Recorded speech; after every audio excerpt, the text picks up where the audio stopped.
परवरदिगारे बहरों पर, परवरदिगारे बहरों पर। आऊज़ु बिल्लाहि मिनश शैतानिर रजीम, बिस्मिल्लाहिर रहमानिर रहीम। इन्नल्लाह व मलाइकतहु युसल्लूना अलन नबी या अय्युहल्लज़ीना आमनू सल्लू अलैहि व सल्लिमू तस्लीमा। अल्लाहुम्मा सल्लि अला सय्यिदिना व नबिय्यिना व शफ़ीअना व मौलाना मुहम्मद व अला आले मुहम्मद व बारिक व सल्लिम। मोहतरम ख़वातीन व हज़रात, अस्सलामु अलैकुम। क़याम सुबह के साथ एक बार फिर हाजिर मैं हूँ आपका मेज़बान अनीक अहमद। ख़वातीन व हज़रात, कुरान करीम की मुख्तलिफ़ आयात पर रोज़ गुफ्तगू होती है। हमारे मुल्क के जय्यद उलमा तशरीफ़ लाते हैं और हमें बताते हैं, सिखाते हैं, और कुरान करीम हम सीखते हैं। कुरान करीम का इल्म हम तक हमारे मुअज़्ज़ज़ उलमा पहुँचाते हैं और हम अपनी ज़िंदगियों में कुरान करीम को शामिल करते हैं। हम में से अक्सर लोग अजमी हैं, अरबी नहीं समझते। कुरान करीम के तफासीर पढ़ने का वक्त बहुत सारे अफराद के पास नहीं है। हमारे मुल्क के जय्यद उलमा, हमारे मेहमान तशरीफ़ लाते हैं और कुरान करीम के इन मज़ामीन की तफसीर और तफसील दोनों बयान फरमा देते हैं। ख़वातीन हज़रात, आज हम सूरह अनाम की आयत नंबर 151 151 पर बात करवाएंगे अपने मुल्क के एक मुमताज़ आलिम दीन से। अल्लाह ताला इरशाद फरमा रहा है और सरकार दो आलम सल्लल्लाहु अलैहि वसल्लम के ज़रिए इरशाद फरमा रहा है। अब ये 151वीं आयत यानी गुफ्तगू अब रफ्ता रफ्ता ख़त्म हो रही है। सूरह अनाम के ताल्लुक़ से भी हम बात करवाएंगे अपने मौज़ूज़ मेहमान से कि अल्लाह ताला अब फरमाता है कि ए मोहम्मद सल्लल्लाहु अलैहि वसल्लम, इनसे फरमा दीजिए, आओ मैं तुम्हें सुनाऊं तुम्हारे रब ने तुम पर क्या क्या पाबंदियां आयद की हैं। तमाम मुकालमा, तमाम दलाइल, गुफ्तगू अब मुकम्मल हो रही है। अब चंद बातें, मोटी मोटी बातें अल्लाह ताला यहाँ इरशाद फरमा रहा है। अल्लाह के साथ किसी को शरीक ना करना, न शरीक ज़ात में, न सिफ़ात में, न हुकूक में। तफसीलात हमारे मेहमान बताएंगे। वालिदैन के साथ नेक सलूक करना, वबिल वालिदैन एहसाना, और ये एहसान उर्दू वाला एहसान नहीं है, तो एहसाना को भी खोलेंगे हमारे मुअज़्ज़ज़ मेहमान। अपनी औलाद को मुफलिसी के डर से कत्ल ना करो, हम तुम्हें भी रिज़्क़ देते हैं और उन्हें भी रिज़्क़ देंगे। नानो नर्ज़ुक़ुहुम व इय्याकुम, अल्लाहु अकबर, अल्लाहु अकबर। बेशर्मी की बातों के करीब भी ना जाना, ख्वाह वो खुली हों या छुपी। किसी जान को जिसे अल्लाह ने मोहतरम ठहराया है हलाक ना करना, लेकिन अगर हलाक हो तो वह हक़ के साथ, यानी अगर क़िसास में किसी की जान ली जा रही है तो उसकी इजाज़त अल्लाह दे रहा है। यानी एक कातिल को जान से मार कर दुनिया को महफूज बनाना होता है। क़िसास में ही हयात है, अल्लाह कुरान करीम में फरमाता है। ये चंद बातें हैं जो अल्लाह ताला ने बयान की हैं। अल्लाह फरमाता है जिसकी हिदायत अल्लाह तुम्हें कर रहा है, शायद कि तुम समझ से काम लो। ख़वातीन हज़रात, ये बहुत सारे मौज़ूआत हैं, कोशिश करेंगे कि किसी हद तक इनका अहाता करें। तशरीफ़ फरमा है मोहतरम मुफ्ती इरशाद अहमद एजाज़ साहब, हमारे मुल्क का एक मुमताज़ नाम, फ़ारिग़ तहसील दारुल उलूम कराची, PhD कराची यूनिवर्सिटी से आपने किया। एक दुनिया को आप करीब से जानते हैं, जो मसाइल हैं जदीद मसाइल उनसे भी आप मुकम्मल वाकिफ़ और उनका हल आप अता फरमाते हैं कुरान और सुन्नत की रोशनी में। मुफ्ती इरशाद अहमद एजाज साहब को खुशामदीद कहते हुए प्रोग्राम का आगाज़ अल्लाह ताला के बाबरकत नाम से सूरह अनाम और आयत नंबर 151 151। औज़ु बिल्लाहि मिनश शैतानिर रजीम, बिस्मिल्लाहिर रहमानिर रहीम। कुल तालौ अत्लु मा हर्रम रब्बुकुम अलैकुम अल्ला तुश्रिकू बिही शैआ व बिल वालिदैनि इहसाना वला तक़्तुलू औलादकुम मिन इमलाक़िन नहनु नर्ज़ुक़ुकुम व इय्याहुम वला तक़रबुल फ़वाहिश मा ज़हर मिन्हा व मा बतन वला तक़्तुलुन नफ्सल्लती हर्रमल्लाहु इल्ला बिल हक़्क़ ज़ालिकुम वस्साकुम बिही लअल्लकुम तअक़िलून। सदक़ल्लाहुल अज़ीम। ए मोहम्मद सल्लल्लाहु अलैहि वसल्लम, इनसे फरमा दीजिए कि आओ मैं तुम्हें सुनाऊं तुम्हारे रब ने तुम पर क्या पाबंदियां आयद की हैं। ये कि अल्लाह के साथ किसी को शरीक ना करो, वालदैन के साथ नेक सलूक करो, अपनी औलाद को मुफलिसी के डर से कत्ल ना करो। हम तुम्हें भी रिज़्क़ देते हैं और उनको भी रिज़्क़ देंगे। बेशर्मी की बातों के करीब भी ना जाओ, ख्वाह वो खुली हों या छुपी। और किसी जान को जिसे अल्लाह ने मोहतरम ठहराया है हलाक ना करो मगर हक़ के साथ। ये बातें हैं जिनकी हिदायत उसने तुम्हें की है, शायद कि तुम समझ से काम लो। मोहतरम मुफ्ती इरशाद साहब की खिदमत में इससे पहले कि हम रखें आज के प्रोग्राम के हवाले से पहला सवाल, कल के पूछे गए सवाल का दुरुस्त जवाब और आज का सवाल आपकी खिदमत में। कल हमने सवाल ये रखा था कि कब्र में सवालात करने वाले फरिश्तों के नाम क्या हैं। दुरुस्त जवाब मुनकर नकीर। आज का सवाल नोट फरमा लीजिए। कुरान करीम की किस सूरत में 2 मरतबा बिस्मिल्लाह आई है? सूरह नमल में या सूरह बकरा में या सूरह निसा में? जो दुरुस्त जवाब आप समझते हो रवाना फरमाइए। हमारे फ़ोन नंबर्स हैं 009221345270009। हमारा दूसरा फ़ोन नंबर है 009221343000980। हमारा ईमेल एड्रेस ps@duniatv.tv। हमारा SMS का नंबर 3031 और हमारा व्हाट्सएप का नंबर है 0092321825019 मोहतरम मुफ्ती इरशाद साहब, इरशाद फरमाइए। एक तो निकात मौज़ूआत बहुत ज़्यादा हैं, कोशिश करेंगे कि इसका अहाता हो जाए। सरकार दो आलम सल्लल्लाहु अलैहि वसल्लम के ज़रिए मुखातबत अल्लाह फरमा रहा है। चंद मोटी मोटी बातें यहाँ सामने आ रही हैं। अच्छा, ममानियत इन बातों के अलावा भी कई चीज़ों की है, लेकिन अल्लाह ताला यहाँ जो ये तकरीबन 5 बातें यहाँ बयान फरमा रहा है। अल्लाह के साथ किसी को शरीक ना करो।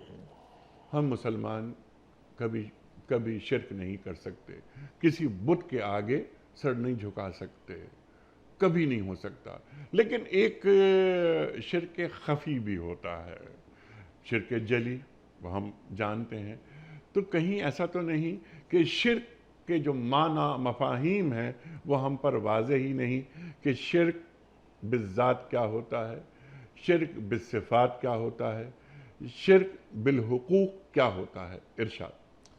बिस्मिल्लाहिर्रहमानिर्रहीम नहमदुहु व नसल्ली अला रसूलिल करीम अम्मा बाद। ये जो कुरान करीम की आयत है निसाब, इसमें अल्लाह ताला ने 5 चीज़ों के बारे में अपने नबी सल्लल्लाहु अलैहि वसल्लम को हुक्म फरमाया कि आप लोगों को बुलाकर और उनसे कहें कि आओ मैं तुम्हें बताता हूँ। और जैसा कि आपने भी तमहीद में बात बयान की कि इसके अलावा भी बहुत सारे अहकामात हैं। गालिबन इन अहकाम की जो खुसूसी तौर पे 5 है, क्योंकि बराह रास्त अरब माशरे में ये चीज़ें बहुत ज़्यादा थी, तो इस वजह से अरब माशरे को खुसूसन तलकीन की गई सामने रख कर। वरना इसके अलावा भी अहकाम है और इसके अलावा भी ख़राबियाँ हैं जिनसे रोका है कुरान करीम में और जगहों पे। पहली बात इसके अंदर अल्लाह ताला ने फरमाई कि शिरक नहीं करना।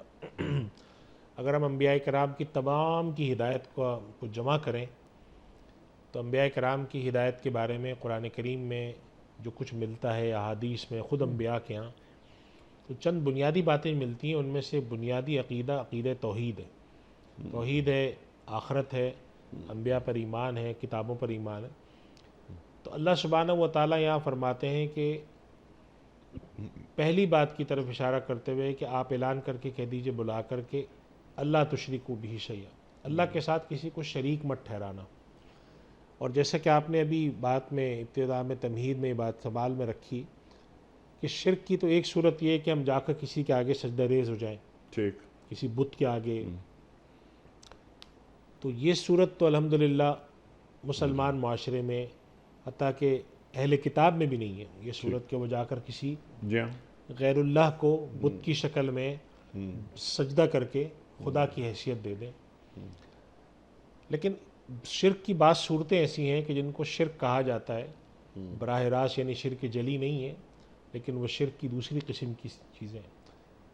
उनके अंदर एक तो वो चीज़ है कि जिसको अमल के अतबार से भी शिर्क कहा गया है, यानी इस माना में शिर्क है कि वो तकरीबन गुनाह के दर्जे में शिर्क है। जैसे नबी करीम सल्लल्लाहु अलैहि वसल्लम ने रियाकारी को भी शिर्क कहा है जी हाँ, कि भाई एक आदमी अल्लाह के लिए, अल्लाह के बजाय किसी और को दिखावे के लिए कर रहा है। अल्लाह जो काम होना अल्लाह के लिए चाहिए वो अल्लाह कर किसी और के लिए रहा है, तो वो तो गोया कि खुदा के साथ शरीक कर रहा है किसी को। लेकिन वो वाला शिर्क यहाँ पर अभी हम उसमें नहीं जा रहे, वो चूँकि अमल के नतीजे के अतबार से, गुनाह के अतबार से वो शिर्क है। जी, लेकिन बाज़ शिर्क की ऐसी सूरतें हैं जिनको हम शिर्क पे सिफ़ात कहते हैं, यानी खुदा की ज़ात के अंदर आप किसी को शरीक नहीं ठहराते, लेकिन आप ये समझते हैं कि खुदा की बाज़ सिफ़ात जो कि खुदा के साथ ख़ास हैं वो उसकी कुछ मखलूक़ात को भी हासिल है। चुनांचा अमूमन दुनिया में जिस वक्त शिर्क पाया जाता है वो ज़्यादातर शिर्क जो है वो शिर्क पे ज़ात और फिर शिर्क पे सिफ़ात है। यानी एक तसव्वुर ये होता है कि खुदा सबसे बड़ा है, उससे बड़ा तो कोई नहीं है, लेकिन उसके नीचे जो हैं वो खुदा के कुछ यानी मुआविन हैं, कोई मददगार हैं। तो कुरान करीम में भी इसका जिक्र आता है कि वो कहते थे कि मा नअबुदुहुम इल्ला लियुक़र्रिबूना इलल्लाहि ज़ुल्फ़ा, कि हमने अल्लाह के अलावा जो बाकी लोगों को खुदा बना रखा है वो हमारे असलन खुदा नहीं है, वो हमारे देवता हैं और हम उनको इसलिए पूछते हैं कि हम उनके ज़रिए खुदा तक पहुँच सकें। फ़लाँ किस्म के देवी या फ़लाँ किस्म के देवता की परस्तिश करना, या बाज़ दफ़ा इंसानों को, बाज़ आपके जो मुक़द्दस हस्तियाँ हैं उनके लिए एक ऐसी चीज़ें, कुरान करीम हज़रत नूह अलैहिस्सलाम की कौम का जो ज़िक्र आता है तो वहाँ पे जो बाज़ बुतों का ज़िक्र आता है, वला यगूस व यऊक़ व नसरा, तो उसकी तफसीर में मुफस्सिरीन ने ये बात लिखी है। हज़रत इस्माईल अलैहिस्सलाम की कौम में जो आगे जाकर जो शिर्क पैदा हुआ जो कि मुशरिकीन मक्का थे, तो वहाँ पर भी मुफस्सिरीन और मुहद्दिसीन जब गुफ्तगू करते हैं इन वाक़यात पे तो ये बात लिखते हैं कि आखिर शिर्क पैदा कैसे हुआ। तो वहाँ पर भी ये बात सामने आती है कि असलन शिर्क फिर सिफ़ात से पैदा होता है, कि उन्होंने कहा कि ये सिफ़त ना खुदा के फ़लाँ बंदे में है, ये मुक़र्रब बारगाह है, इसके हाथ में फ़लाँ चीज़ है, इसके हाथ में रिज़्क़ है, इसके हाथ में बारिश बरसाना है, ये अगर कर देगा तो ये चीज़ हो जाएगी, ये खुदा तक पहुँच रखने वाला आदमी, हमारी पहुँच नहीं है। ये तमाम शिर्क की जो सूरतें हैं इसको कुरान करीम ने और अल्लाह के नबी सल्लल्लाहु अलैहि वसल्लम ने मना किया है और इसको गुनाह करार दिया है। तो अल्लाह तुशरिकू बिही शैयन के अंदर ये तमाम चीज़ें शामिल हैं, ठीक, कि हम ना बंदगान खुदा में से किसी को, ना मखलूक़ात में से किसी को खुदा की ज़ात के साथ या खुदा की सिफ़ात उसके अंदर हम साबित कर दें कि भाई हम इनसे इसलिए जाके मांगते हैं, या हम इसलिए जाके इनको पूछते हैं, या हम इनसे इसलिए जाकर सवाल करते हैं कि इनके अंदर ये सिफ़त है कि ये देते हैं, सुभान अल्लाह, ये देने वाले हैं। तो चुनांचे ये बात रखी गई कि नहीं, ये बात नहीं करेंगे आप, ठीक है, देने वाली ज़ात उसी की है। सुभान और अनीस साहब, हम हर नमाज में, हर नमाज क्या बल्कि हर रकात में इय्याका नअबुदु व इय्याका नस्तईन जो कहते हैं, ठीक है, वो इस अक़ीदे का इजहार होता है कि परवरदिगार अगर परस्तिश है तो तेरे अलावा किसी की नहीं, ठीक है, और इस्तिआनत भी तेरे अलावा मतलूब किसी है की नहीं। हमें तो इस वजह से यहाँ पर अच्छा। जो शिर्क की नफ़ी है जी, उससे मुराद ज़ाहिरी शिर्क नहीं है सिर्फ, वो तो अल्लाह का शुक्र है हमारे यहाँ नहीं है। ठीक, अगरचा उसके बारे में भी हदीस में आता है कि आने वाला वक्त ऐसा आएगा कि वो जो शिर्क की जली है जी, वो भी मुसलमान माशरे में किसी न किसी शक्ल में घुसेगा। बाद रिवायत में आता है ठीक, कि वो ये भी होने लगेगा और परस्तिश इस तरह से होने लगेगी, या वहदत अदियान वगैरह की शक्ल में बाद आपके सामने हैं सूरतें कुछ इस तरह की। वो एक अलग मौजू है। लेकिन असलन ये है कि खुदा की ज़ात के साथ उसकी सिफ़ात में या ये समझना कि फ़लाँ का हक़ खुदा की तरह है, तो ये तफसीर अल्लाह ताला ने जी फरमाई। तो चाहे वो कोई पीर हो, चाहे फ़कीर हो, हत्ता कि अल्लाह के नबी सल्लल्लाहु अलैहि वसल्लम ने भी बाज़ ऐसी चीज़ों से मना फरमाया, हत्ता कि अपनी कब्र मुबारक के लिए दुआ फरमाई कि अल्लाह तो मेरी कब्र को ऐसी जगह नहीं बना देना कि जहाँ पर लोग लौट फेर कर आएँ और यहाँ परस्तिश शुरू कर दें। ठीक क्योंकि सबसे ज़्यादा इम्कान ये होता है कि अल्लाह की जो बरगज़ीदा हस्ती है और उनसे इंसान का मोहब्बत का ताल्लुक़ है, तो अक़ीदत की वजह से इंसान मुबालगा ना कर जाए। अल्लाह के नबी सल्लल्लाहु अलैहि वसल्लम इस बात की तरफ बड़ी तवज्जो फरमाई कि ऐसा ना हो कि जैसे पिछली कौमों में उन्होंने अम्बिया के साथ ये किया था और उनको वो माबूद की शक्ल दे दी या खुदा की बात सिफ़ात उनके लिए साबित कर दी। तो अल्लाह के नबी सल्लल्लाहु अलैहि वसल्लम ने अपने लिए दुआ भी फरमा दी अपनी कब्र मुबारक के लिए। तो ये चीज़ कि तौहीद पाई जाए ज़ात में, सिफ़ात में, और खुदा के साथ इंसान का ताल्लुक़ सुभान अल्लाह तंज़ीह का भी हो। सुभान अल्लाह, और वो भी तौहीद खालिस, अच्छा ज़ात में शरीक। यहाँ पर लम यलिद वलम यूलद, मैं चाहता हूँ कि इस पर भी कुछ आप इरशाद फरमाइए। और कुल हुवल्लाहु अहद, उसके बाद हम सिफ़ात की तरफ आएंगे कि हमें कोई तकलीफ़ मिलती है खुदा न ख्वास्ता तो वो भी अल्लाह की तरफ से ही होती है, हमें कोई खैर मिलता है वो भी अल्लाह ही की तरफ से होता है। वहीं यमसस्कल्लाहु बिदुर्रिन फला काशिफ़ लहू इल्ला हू वहीं यमसस्का बिखैरिन फहुवा अला कुल्लि शैइन क़दीर। अल्लाह ताला इरशाद फरमाता है बिल्कुल वजाहत के साथ। तो उससे कबल ज़रा मैं ज़ात में शरीक के हवाले से जो ये तसलीस का अक़ीदा है, इस पर जो ख़त तंसीख फैरता है कुरान, ज़रा वो इरशाद फरमा दीजिए। देखिए, जो कुरान करीम में अल्लाह सुब्हानहू व तआला ने जो मसीही अक़ीदे का ज़िक्र फरमाया बड़ी तफसील से है जी, और उसके अंदर जो ट्राइनिटी का अक़ीदा, जो तसलीस का अक़ीदा था जी, उसके बारे में फरमाया कि ये अक़ीदा जो है ठीक नहीं है। यानी ये समझना कि अल्लाह वो है या ये समझना कि अल्लाह ने पैदा किया है। इसी तरह ये फरमाया गया कि इन्नल्लाह सालिसु सलासा, वो कहते थे अल्लाह तीनों में से एक है। तो फिर अल्लाह सुब्हानहू व तआला ने इसकी तरदीद फरमाई है और ये फरमाया कि अगर तीन में से एक है तो अगर अल्लाह इनमें से किसी को अजाब देना चाहे तो अल्लाह सबको रोकने वाला है। अगर ऐसा नहीं है तो शेयर्ड खुदाई, कि जिसे कहते हैं कि मुश्तरका खुदाई जो है, ये कोई चीज़ नहीं है, हत्ता कि सिफ़ात में भी नहीं, ना ज़ात में। तो कुरान करीम में अल्लाह सुब्हानहू व तआला ने इस बात को बहुत जगह बड़ा वाज़ेह करके फरमाया, जैसे कि कुल हुवल्लाहु अहद, यानी अल्लाह जो है वो यकता है, उस जैसा कोई नहीं है, दूसरा नहीं है कोई, वो बिल्कुल अकेला है। और फिर चूँकि बाज़ अक़वाम ने अक़ीदा रखा था कि अल्लाह ने कोई पैदा किया है, तो अल्लाह ताला ने फरमाया लम यलिद वलम यूलद। चूँकि तख्लीक़ में और विलादत में ये फ़र्क होता है कि विलादत जो होती है वो असल बाप का जिससे पैदा उसका जुज़ होती है, और तख्लीक़ में ज़रूरी नहीं। तो अल्लाह ताला खालिक तो है, लेकिन वालिद या बाप वाली बात नहीं है कि अल्लाह किसी का बाप हो और कोई उसका बेटा हो। तो अल्लाह ताला ने फरमाया नहीं, उसकी वहदानियत के लिए, उसकी जो यकताई है उसको साबित करने के लिए ये अक़ीदा रखना ज़रूरी है। चुनांचे आप देखें, हमारे यहाँ कभी कभी एक सवाल आता है, ख़ासतौर पर बच्चे करते थे, कि अल्लाह ताला को हम तू क्यों कहते हैं? यानी अल्लाह तो सबसे बड़ी ज़ात है तो उसको आप और पता नहीं क्या कहना चाहिए। ठीक।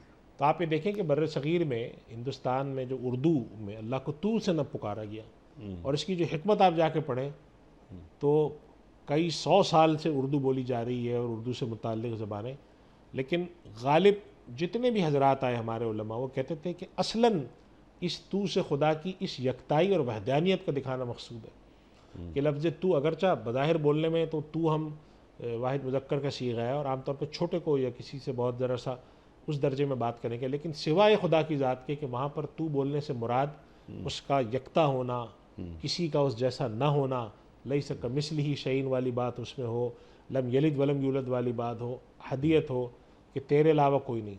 तो इस चीज़ में इस कदर मुबालगा अल्लाह को मंजूर है कि हमारे यहाँ ज़बान में, उर्दू अदब में खुदा के लिए तू का लफ्ज़ जो है वो अदब करार दिया गया, हालांकि किसी और के लिए तू का लफ्ज़ अदब नहीं है। और उससे मुराद ये है कि खुदा की जो ज़ात के वहदानियत है और यकताई है वो हर सिफत पर गालिब है उसकी। तो खुदा की तमाम सिफ़ात पर गालिब जो सिफत है उसका एक होना है, वहदानियत है। इसी वजह से कुरान करीम में इस पर है, पिछले अम्बिया ने इस पर तवज्जो दी। चुनांचे इस शिद्दत की तबलीग की वजह से कम मिन हैसुल मजमू आसमानी दीनों में शिर्क जली की कैफियत तो ख़त्म हो गई ठीक। कि वो बराह रास्त किसी को सामने बिठा के परस्तिश करें, लेकिन शिर्क फिस ज़ात या शिर्क फिस सिफ़ात या इस तरह की कैफियत बहुत गालिब रहीं, यानी घुस गई गुनाह की शक्ल में। तो जब वो गुजरी है तो अल्लाह के नबी सल्लल्लाहु अलैहि वसल्लम ने और अल्लाह ताला ने कुरान करीम में, अल्लाह के नबी सल्लल्लाहु अलैहि वसल्लम ने अहादीस में भी बाज़ जगहों पे इस तरह की चीज़ों की तरफ इशारा किया। मिसाल के तौर पे फरमाया कि अगर तुम में से किसी को मांगना है, वही ज़स्तान तफस्ताइन बिल्लाह, मांगना है तो खुदा से मांगो, यानी उस तरफ शिद्दत की तरफ था कि भाई हर चीज़ खुदा से असलन मांगी जाए। यानी कि बसा औक़ात बाज़ चीज़ें बंदों से सबब के दर्जे में आप मांग सकते हैं कि जैसे कोई बैठा है, मैंने कहा मुझे पानी दे दो, तो ये मांगना इस्तिआनत बिलगैर नहीं है इस माना में कि ये तो एक दुनियावी एतबार से हम सबब के दर्जे में मांग रहे हैं। लेकिन इसके अलावा हत्ता कि अंबिया किराम की बाज़ तालीम, अल्लाह के नबी सल्लल्लाहु अलैहि वसल्लम की तालीम से ये भी मालूम होता है कि इस चीज़ को पसंद किया गया कि अगर असलन इंसान हर चीज़ के लिए खुदा की तरफ मुतवज्जो हो, शिद्दत इजहार में और इस तौहीद को और यकताई को बयान करने के लिए, तो इस पर बहुत तवज्जो है कुरान करीम में और पिछले अक़वाम में भी। और चुनांचा अगर कोई ऐसा अक़ीदा रखा गया जिससे मकसूद उन अक़ीदा रखने वालों का शिर्क फिस ज़ात नहीं भी था, इसी वजह से कुरान करीम में इनको इस अमल को कुफ्र कहा गया, शिर्क नहीं कहा गया है। मुफस्सिरीन ने इस पर कलाम किया है कि इस सब के बावजूद कि सालिस सलासा या कहीं पर इन्नल्लाह हुवल मसीह इब्न मरियम का अक़ीदा भी था, उसके बावजूद खुदा ताला ने इनको जो है वो मुशरिक नहीं कहा। ठीक है। ये अच्छा, ये मसीहियों का अक़ीदा, क्या मसीह अलैहिस्सलाम का जो अक़ीदा और जो आपकी तालीमात, उससे कहीं ये मसीहियों की तालीमात में कोई रब्त मिलता है? ये सूरह माइदा की जो आखिरी आयात हैं, यानी जो मुकालमा है क़यामत के दिन मसीह अलैहिस्सलाम का अल्लाह ताला से, तो मसीह अलैहिस्सलाम तो बरात का इजहार कर रहे हैं ना? बिल्कुल ऐसी बरात का इजहार करेंगे और अल्लाह ताला से कहेंगे कि परवरदिगार जी कि तूने जो मुझसे कहा था वो मैंने इनको सिखाया, मा कुल्तु लहुम इल्ला मा अमरतनी बिही अन अअबुदुल्लाह रब्बी व रब्बकुम, मैं तो इनको यही सिखाता रहा हूँ कि सिर्फ खुदा की परस्तिश करो जो मेरा भी रब है तुम्हारा भी रब है, और मैं तो जब तक इनमें परवरदिगार रहा उस वक्त तक का तो मैं निगहबान हूँ, गवाही दे सकता हूँ। लेकिन जब तूने मुझे उठा लिया तो अंता अला कुल्ली शैइन शहीद, तो तू जानता है ये क्या करते रहे।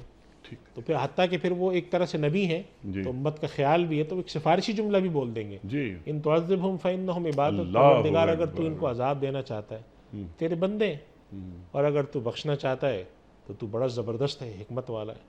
लेकिन अल्लाह ताला उसके जवाब में भी ये बात फरमा सकते हैं कि ठीक है मैंने बख्श दिया, लेकिन अल्लाह ताला वहाँ पर एक और बात फरमाएंगे जो कि थोड़ा सा बड़ा दिल में खौफ भी पैदा करती है कि हादा यौम यनफ़उस सादिक़ीन सिद्क़ुहुम।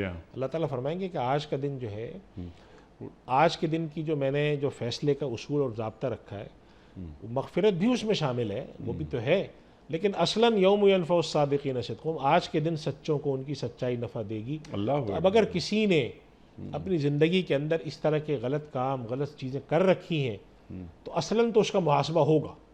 अब उसके बाद अल्लाह सुब्हानहू व तआला बख्श दे या अजाब दे, यग़फ़िरु लिमन यशा व युअज़्ज़िबु मन यशा, वो एक अलग बात है। लेकिन असलन खुदा ताला जो है वो मुहासबा ज़रूर फरमाएंगे, और ख़ास तौर पे तौहीद के हवाले से, अपनी ज़ात के हवाले से, अपनी सिफ़ात के हवाले से ये सवालात पूछे जाएंगे कि भाई तौहीद तुम्हारी कहाँ बरकरार रही। इस वजह से आप देखें कि हमारे यहाँ जितने भी बुजुर्गान दीन गुजरे हैं वो तौहीद पर उनकी तवज्जो बहुत ज़्यादा रहती थी, और अपने अमल से भी, यानी कि हर चीज़ में वो बताते थे कि भाई हमें क्या समझते हो। अल्लाह के नबी सल्लल्लाहु अलैहि वसल्लम बसा औक़ात सहाबा किराम रिज़वानुल्लाह अलैहिम अजमईन के सामने अपनी बंदगी का, अपनी अब्दियत का इज़हार करते थे। और अल्लाह के नबी सल्लल्लाहु अलैहि वसल्लम के बारे में जो मुहद्दिसीन ये बात लिखते हैं कि अल्लाह के नबी सल्लल्लाहु अलैहि वसल्लम की जो सिफ़त है उसके अंदर अब्दियत का जिक्र पहले, नबी होने का बाद में अशहदु अन्ना मुहम्मदन अब्दुहु व रसूलुहु, तो अब्द कामिल अल्लाह के नबी सल्लल्लाहु अलैहि वसल्लम है। तो अब्द कामिल से जो चीज़ सादिर होती है वो तौहीद कामिल है, और वही उम्मत से मकसूद है। तौहीद कामिल खुदा की तंज़ीह, खुदा की पाकी भी बयान करना, हर किस्म के शरीक से वो पाक है, किसी का मोहताज नहीं, किसी का ज़रूरतमंद नहीं। जब तक कि ये सिफ़त और ये अज़ीम ज़ात का तसव्वुर हमारे जहन में नहीं बैठता तो हमारे तौहीद के तसव्वुर में कुछ छोटी मोटी कमी रहती है।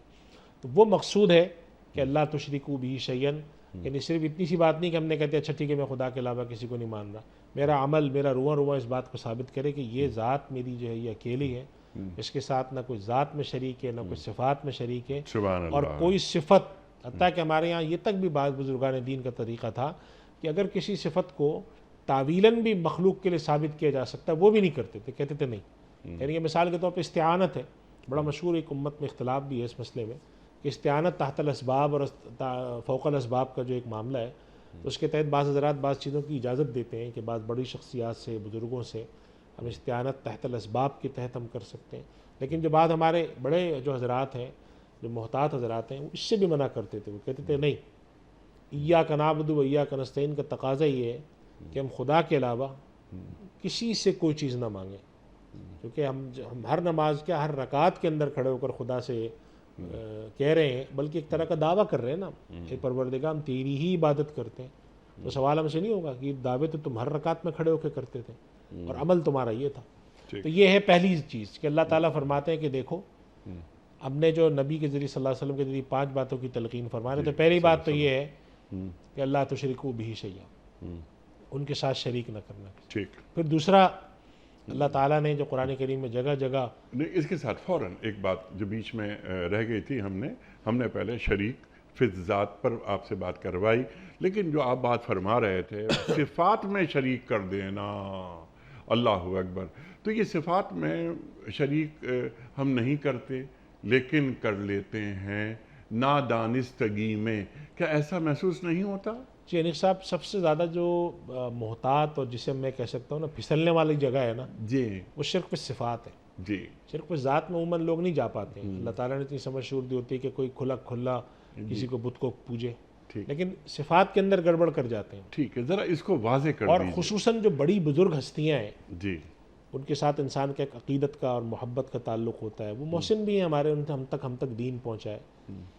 तो बाज़ दफ़ा इंसान उनकी ताज़ीम में या उनकी बुज़ुर्गी में बाज़ ऐसी बातों का इजहार कर जाता है कि जिसके ज़रिए ज़रा सा शुबा पैदा होने लगता है कि शायद इन्होंने जो उनसे बात की है तो ये तो सिफ़त खुदा की है।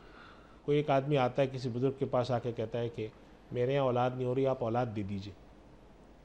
अब ये औलाद देने का मुतालबा तो असलन खुदा की ज़ात से, और वो कह रहा है मैं इन बुज़ुर्ग से जो औलाद कह रहा हूँ, मैं इसलिए कह रहा हूँ कि ये मेरे लिए वसीला बन जाए। तो अब ये जो जुमला है, तो हमारे यहाँ जो मोहतात हज़रात हमारे बुज़ुर्ग थे वो कहते थे ये जुमला मत बोलें आप, क्योंकि इसके अंदर एक शायबा पैदा हो रहा है कि शायद आप समझते हैं कि अब उनका तावील तो ये है, ये बात सही है कि जो आदमी ऐसा कर रहा है हम उसको मुशरिक नहीं कहेंगे, लेकिन क्या ऐसा जुमला बोलने की औलवियत है, यानी क्या हम समझते हैं कि बेहतर है? तो इसका जवाब है कि नहीं, ऐसा जुमला इस्तेमाल ना करें। ये जो सिफ़ात, जो चीज़ खुदा की है, तो उसके अंदर आप ये बात समझते हैं कि ये जिन साहब से मैं कह रहा हूँ आप मुझे मेरे साथ ऐसा कर दिए, या मैं आपसे जाकर कोई चीज़ मांग रहा हूँ तो मैं आपको वसीले के दर्जे में रख के मांग रहा हूँ, मगर ये वसीले का दर्जा किस वक्त आपके जहन में ये आ जाए कि असलन यही देने वाले हैं, तो इस चीज़ को हम फिर ये किसी बहुत ही बारीक सी एक सरहद है, उसमें आप इधर भी जा सकते हैं, आप इधर भी आ सकते हैं। तो हमारे हज़रात मोहतात रवैया ये करते थे कि भाई अगर आप किसी आदमी से जाकर ये कहते हैं कि कितने बड़े बुज़ुर्ग हो कि आप मुझे औलाद दे दीजिए, उसके बजाय आप ये कहते हैं कि आप अल्लाह से दुआ कर दीजिए कि अल्लाह मुझे औलाद दे, तो मोहतात बात क्या है? ठीक, मोहतात बात तो दुआ कराना है ना, जी हाँ, वो कराएं आप उनसे जाकर ऐसा जुमला जो बोल रहे हैं जिसके अंदर एक शुबा पैदा हो सकता है, तो वो ना करें, क्योंकि तौहीद के अंदर जितना तंज़ीह और पाकीज़गी खुदा की बयान की जाए खालिस, उसमें कोई कबाहत नहीं है, लेकिन बॉर्डर लाइन जिसे हम कहते हैं कि सरहद पर आकर खड़े होकर कोई बात करना, उसमें एहतियात अगर ज़रा सी इधर उधर हो जाए। फिर दूसरी बात अनीक साहब क्या है, जो बड़ी अहम बात है कि एक शख्स जो है वो बड़ा आदमी है, समझ और शऊर रखता है, वो बात कहते वक्त किसी और पस मंज़र में कह रहा होता है, लेकिन जो उसको देख कर करने वाला है ज़रूरी नहीं उसका शऊर भी वैसे ही हो। तो होता ये है कि एक नस्ल, दो नस्ल, तीसरी नस्ल और चौथी नस्ल में जाकर बाद दफ़ा वो शिर्क पे सिफ़ात घुस जाते हैं, और लोग समझते हैं कि नहीं, खुदा से तो हमें मांगने की ज़रूरत नहीं, हमें मिलेगा ही यहाँ से, ठीक, हमें इस दर से ही सब कुछ मिलेगा। तो अगर इस दर से सब कुछ की मिलेगा से मुराद ये है कि मैं इनकी ताज़ीम और ख़िदमत करूँगा तो इनकी वसीले से मुझे मिलेगा, तो ये बात सही है, ठीक है, लेकिन दुआ करवाना वो एक अलग बात, वो एक अलग। लेकिन जो कुरान करीम हमें तालीम करता है, जैसे एक आयत यहाँ वाइज़ा साला का इबादी अन्नी फ़इन्नी करीब उजीब दावत दाए इज़ादान, तो अल्लाह ताला बिल्कुल वजाहत से बयान कर देता है कि बंदे का अल्लाह से डायरेक्ट ताल्लुक़ है, तो बंदा अल्लाह से डायरेक्ट, बिल्कुल, मैंने आपको भी अर्ज़ किया था ना, अल्लाह के नबी सल्लल्लाहु अलैहि वसल्लम ने सहाबा किराम को तलकीन की, वज़स्तान तफ़स्ताइन बिल्लाह, जी, मांगना है अल्लाह से मांगो, ठीक है।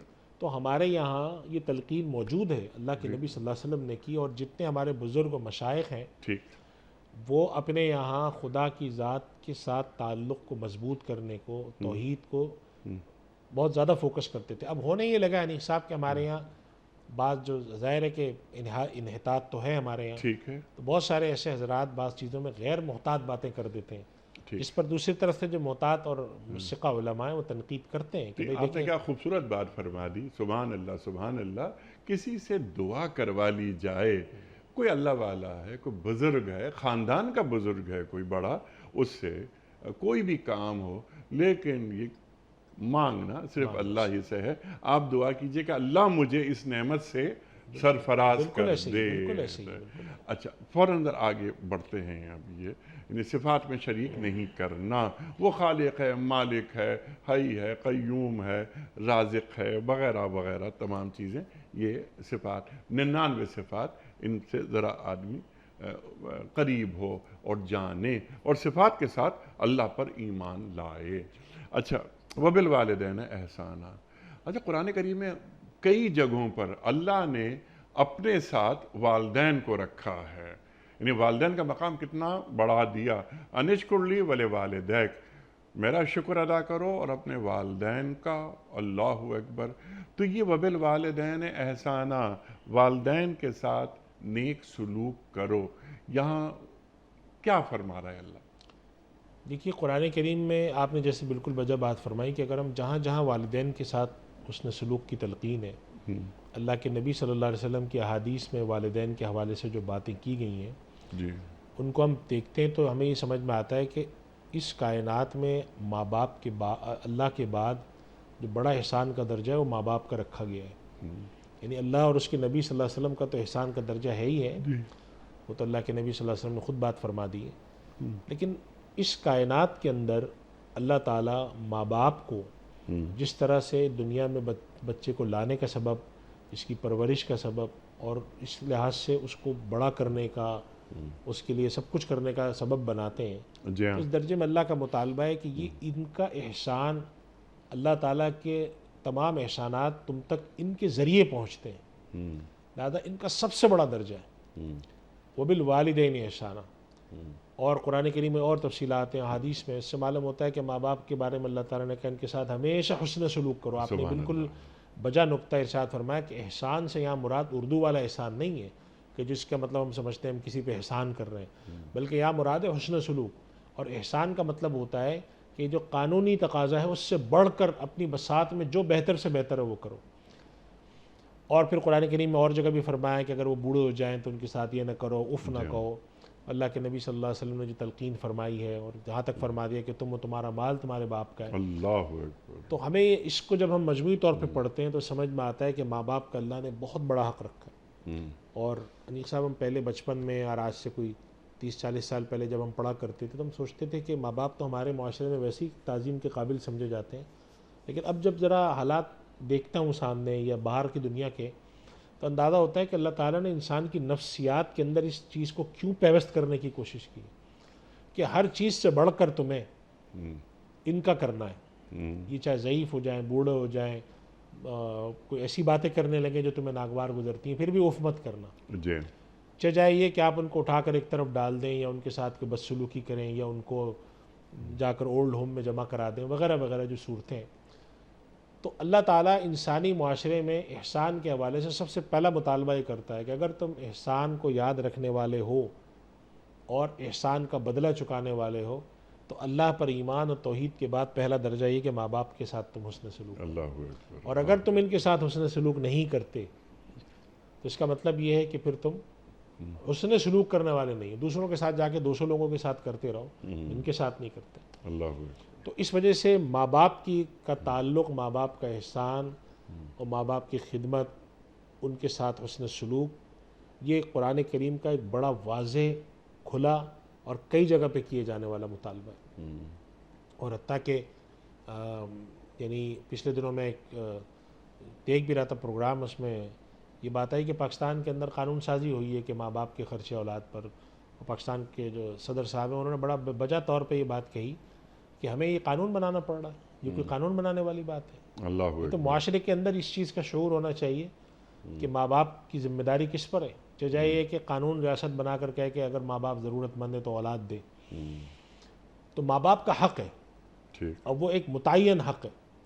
और आपने तो अनीक साहब हदीसें सुन रखी होंगी कि अल्लाह के नबी सल्लल्लाहु अलैहि वसल्लम के पास लाए, उन्होंने आकर अर्ज़ किया, रसूलल्लाह मैं जिहाद में जाना चाहता हूँ। आपने पूछा कि तुम्हारे माँ बाप हयात हैं? उन्होंने कहा, हमने कहा जाके उनकी खिदमत करो। ये रिवायत के हदीस शरीफ में आता है कि बाद दफ़ा बंदा जो होता है वो अल्लाह के यहाँ माँ बाप का नाफरमान होता है, और फिर वो माँ बाप के साथ हुस्न सलूक ऐसे करता है, उनके जाने के बाद उनके लिए दुआएं मग़फ़िरत करता रहता है, तो फिर अल्लाह ताला उसको फर्माबरदारों में लिखता है। तो नाफरमान और फर्माबरदार औलाद का तसव्वुर भी दीन में मौजूद है। सुभान अल्लाह। और माँ बाप के हक़ ज़ाया करने वाले लोग हैं जो नाफरमान का लफ्ज़ उर्दू में हम बोलते हैं, इससे मुराद उनका ख्याल रखने वाला, उनकी बात सुनने वाला। अब इसमें तफसीलात बहुत हैं कि बाज़ बातें ऐसी हैं कि माँ बाप से औलाद का इख्तलाफ भी हो सकता है, माँ बाप से बाज़ चीज़ के आरा में भी इख्तलाफ हो सकता है, हाँ, लेकिन उनका मकाम नीचे नहीं आ सकता। मकाम नीचे नहीं आ सकता, जो उनका मनसब और मर्तबा है वो नीचे नहीं आ सकता, उनके साथ बदसलूकी की इजाज़त नहीं दी जा सकती, उनके साथ ऐसे रवैया रखने की इजाज़त नहीं दी जा सकती। अल्लाह के रसूल सल्लल्लाहु अलैहि वसल्लम का इरशाद के मोहब्बत भरी निगाह अपने बूढ़े वालिदैन पर डालने से एक मकबूल हज का सवाब जी, मिलता तो है। माँ बाप की खिदमत करने से, उन पर सिर्फ नज़र डालने से, एक नज़र मोहब्बत भरी निगाह डालने से मकबूल हज।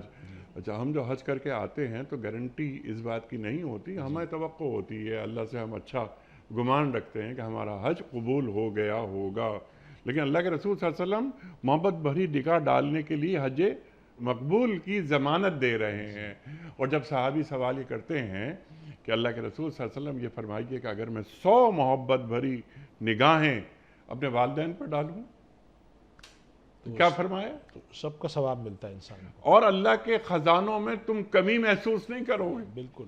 तो इससे हमें माँ बाप का दर्जा और इनका, यानी अगर हम एक और बात भी इससे जुड़ती हुई मैं करूँ कि कुरान करीम में जो अल्लाह ताला ने फरमाया कि अगर ये बूढ़े हो जाए और फ़ला तक़ुल लहुमा उफ़्फ़िन वला तनहरुमा, तो उसके तहत मुफ़स्सिरीन ने लिखा है कि ये बात क्यों कही कि जब बूढ़े हो जाए तो तुम ये करो, खिदमत भी कर सकती है ये बात। तो असलन इसकी तरफ तवज्जो दिलाई है कि अमूमन जब माँ बाप किबरसिन्नी को, बुढ़ापे को पहुँचते हैं, जी हाँ, तो मिजाज का फ़र्क हो सकता है। जी, हो सकता है कि वो कोई ऐसी बात करें कि जी। जो तुम्हें नागवार गुजरे, चिड़चिड़े हो जाएं।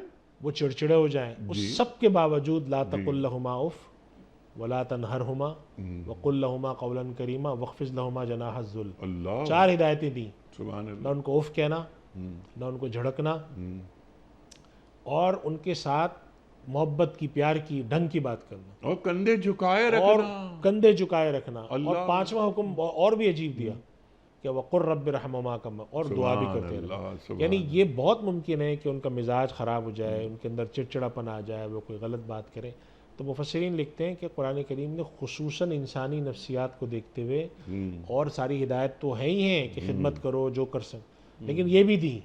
और इस चीज़ का ज़रूर इम्कान होता है कि इंसान जब बुढ़ापे में पहुँचे तो उसका मिजाज ख़राब हो जाए, चिड़चिड़ा हो जाए, सब कुछ है।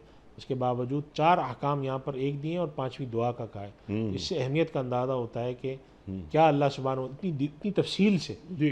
और क्या हम, ये दुआ की बात की आपने कि रब्बिरहमुमा कमा रब्बयानी सगीरा, क्या हम अपने बूढ़े वालिदैन के लिए दुआएं करते हैं? ना बूढ़े वालिदैन के लिए करते हैं, ना दुनिया से गए वालिदैन के लिए करते अल्लाह अकबर, अल्लाह अकबर। हैं। जिंदा हैं तो भी हक़ है, ये दुआ ज़िंदगी में भी है, जी, जी, दुआ ये- इंतकाल के बाद में भी है। जी, तो ज़िंदगी में भी करनी चाहिए, इंतकाल के बाद भी करनी चाहिए, तो उनका हक़ बनता है ना। और कुरान करीम में अल्लाह ताला फरमाते हैं, और बाज़ हज़रात ये बात लिखते हैं कि अल्लाह की रज़ा हासिल करने का जो एक आसान मुख्तसर रास्ता है, जैसे हदीस शरीफ में आता है ना कि अल्लाह की रज़ा माँ बाप की रज़ा में, जी हाँ। बाप की रज़ा में अल्लाह, कि मुख्तसर रास्ता अल्लाह की रज़ा हासिल करने का माँ बाप के साथ हुस्न सलूक है। सुभान अल्लाह। बिला वजह में आपको खुद ब खुद एक हुस्न सलूक कर दें आप, तो आपके 10, 15, 20 काम जो हैं उसका बोझ आपके ऊपर से ख़त्म हो जाता है।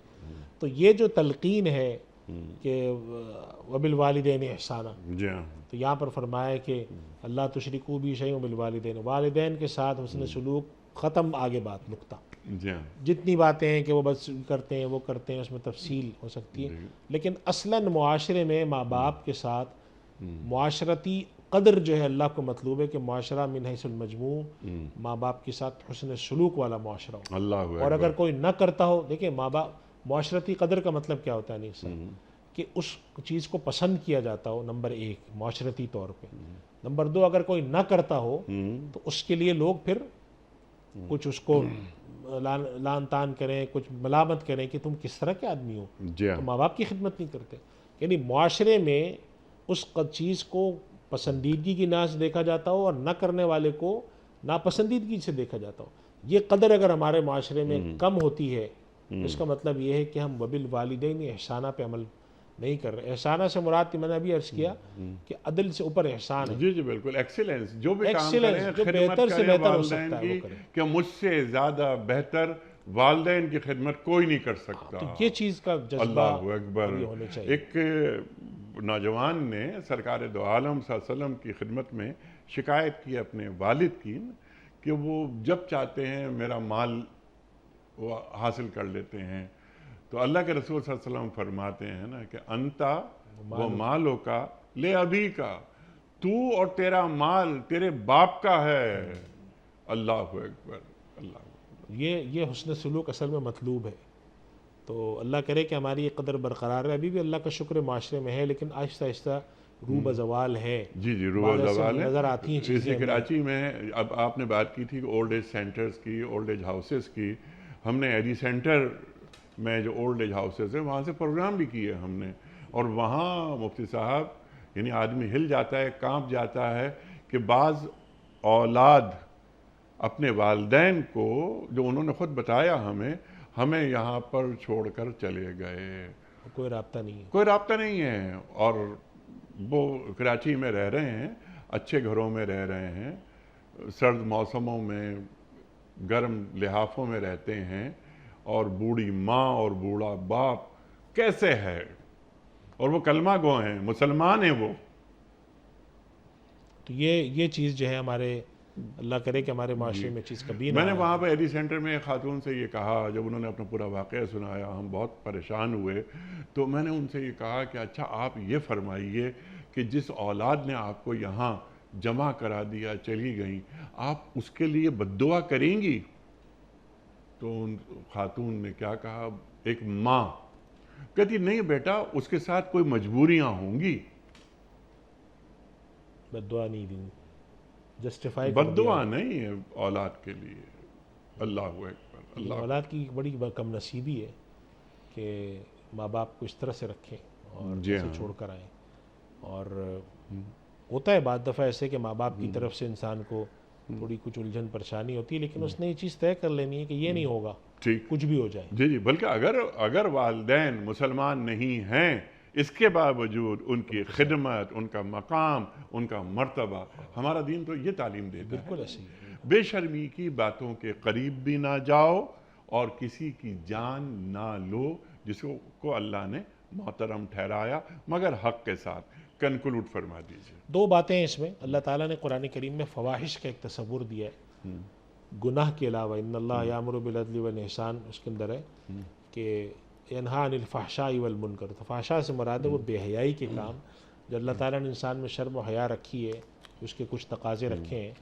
तो एक बात ये फरमाई कि फ़वाहिश की तरफ मत जाओ, ठीक, और दूसरी बात ये फरमाई कि किसी की जान मत लो सिवाय इसके कि उसका कोई हक़ बनता हो और उसका एक कानूनी तरीक़ा है। तो ये दो चीज़ें जो है माशरे के अंदर अमूमन फैल जाती हैं। तो एक वो जुल्म करते हैं, एक दूसरे की जानें लेते हैं, और दूसरा ये कि फ़वाहिश और मुनकरात, बहुत सारी ऐसी चीज़ें हैं, निकाह के बग़ैर ताल्लुक़ है, और जो अल्लाह ताला ने मर्द और औरत की हदूद रखी हैं या मर्दों के ताल्लुक़ की हदूद रखी हैं, उन सब को फांद कर बिल्कुल अपने आप को नफसानी ख्वाहिशात के ताबे कर देना, उन सब के बारे में फरमाया वला तक़रबुल फ़वाहिश। और हमारे यहाँ मुफस्सिरीन इस बात को लिखते हैं कि कुरान करीम ने फ़वाहिश और ज़िना के बारे में फरमाया वला तक़रबू, करीब मत जाओ।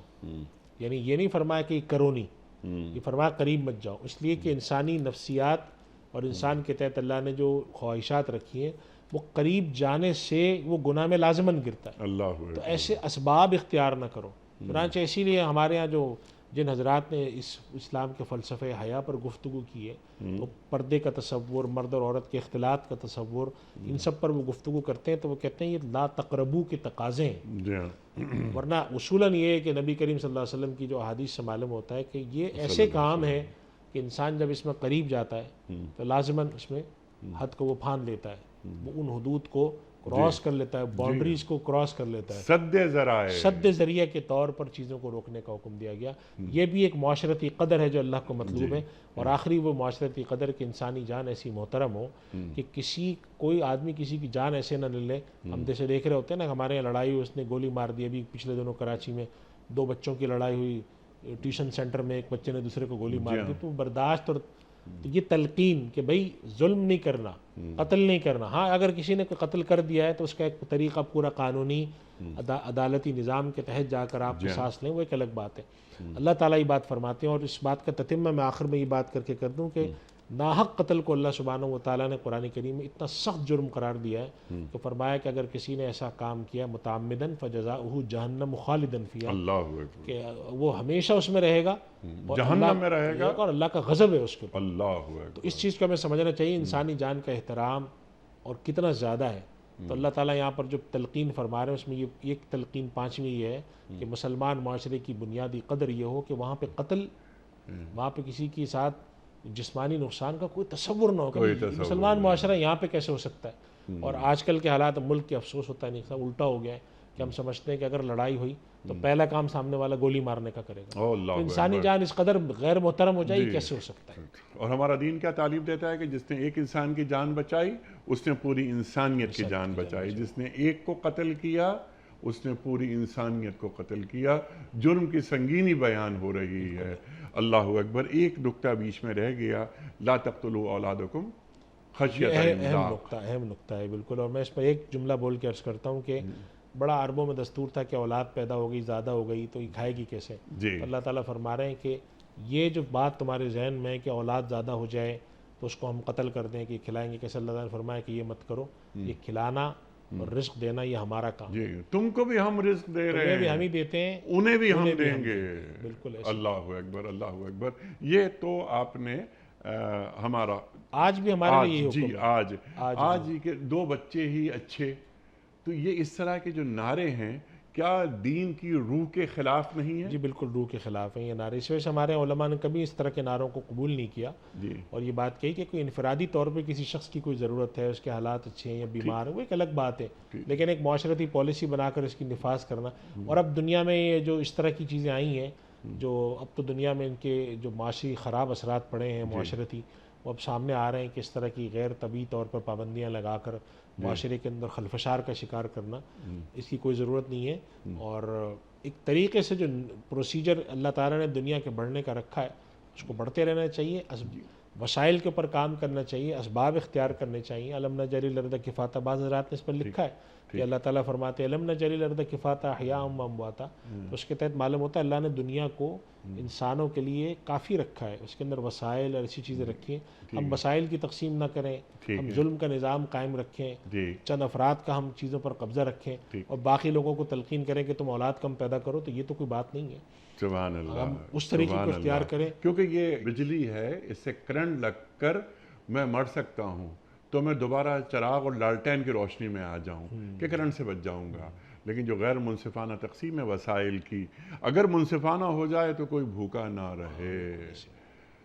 अल्लाहु अकबर। तो हम बात को कहीं और ले जाते हैं। अल्लाह के रसूल सल्लल्लाहु अलैहि वसल्लम का इरशाद कि मैं क़यामत के दिन अपनी उम्मत की कसरत पर फ़ख्र महसूस करूँगा। बिल्कुल ऐसी है। हुक्म आप सल्लल्लाहु अलैहि वसल्लम ने दिया कि ऐसी औरत से शादी करो जो कि कसीरुल औलाद हो, जो उस ख़ानदान में देखो, ताकि क़यामत के दिन मैं तुम पर फ़ख्र कर सकूं कि मेरी उम्मत ज़्यादा है। मुफ्ती साहब आपका बड़ा ममनून, बड़ा शुक्रगुजार।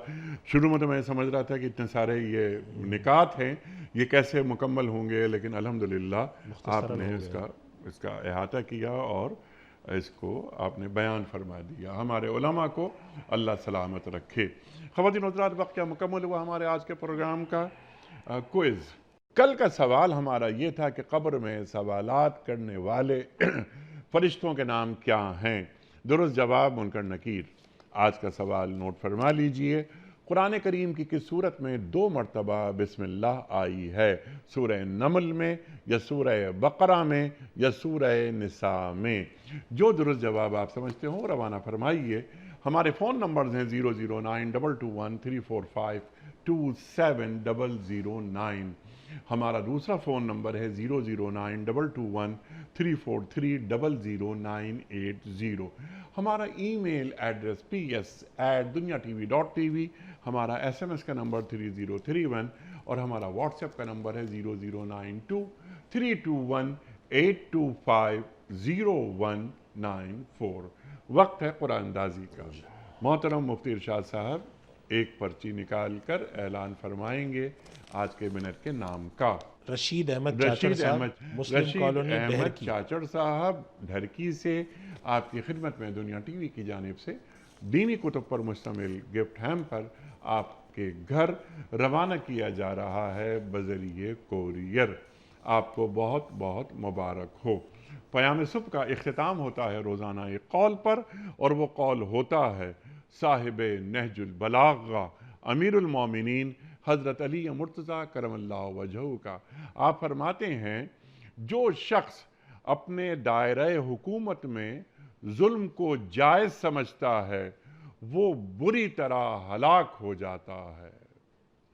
जो शख्स अपने दायरे हुकूमत में जुल्म को जायज़ समझता है वो बुरी तरह हलाक हो जाता है। अल्लाहु अकबर।